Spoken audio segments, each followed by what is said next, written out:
విద్యుత్ అధికారుల నిర్లక్ష్యంతో పాడి గేదెలు మృతి చెందాయి. తొర్రూరు మండలం మాడూరు గ్రామంలో బంగారి సోమయ్యకు 2 గేదెలున్నాయి. వాటిని పొలంలో గడ్డి మేయడానికి వదలడంతో అధికారుల నిర్లక్ష్యంతో ఉన్న విద్యుత్ తీగలు పొలంలో పడి 2 పాడి గేదెల మృతికి కాలయముడై రైతు కుటుంబాన్ని శోక సంద్రానికి కారణమయ్యాయి. అక్కడి రైతులు ఎన్నిసార్లు విద్యుత్ అధికారులకు మొరపెట్టుకున్నా పట్టించుకునే నాథుడే కరువయ్యాడు. నడి పొలంలో విద్యుత్ స్తంభాలు పూర్తిగా వంగి భూమిని తాకుతున్నా కనీసం అధికారులు చూసినా పాపాన పోలేదు. ఎన్నిసార్లు చెప్పినా పట్టించుకోకపోవడంతో 2 పాడి గేదెల చావుకు మూలమయ్యారు. గేదెల మృతితో కుటుంబ సభ్యులంతా కన్నీరు మున్నీరుగా విలపిస్తున్నారు.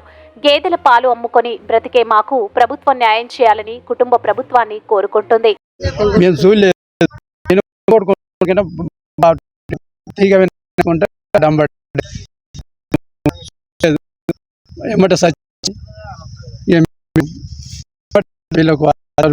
కరెంట్ ఫోన్ చేసి వాళ్ళు తీసేసారు.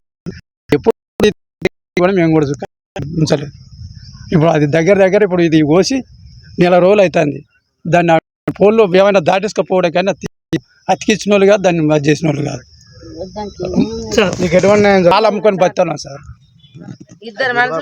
దాని నిలువ 2 సోడి బర్రెలు, దాని నిలువ విలువ ఉన్నది సార్.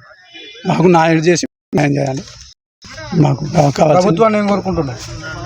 ప్రభుత్వం మాకు న్యాయం కావాలనుకుంటున్నాం.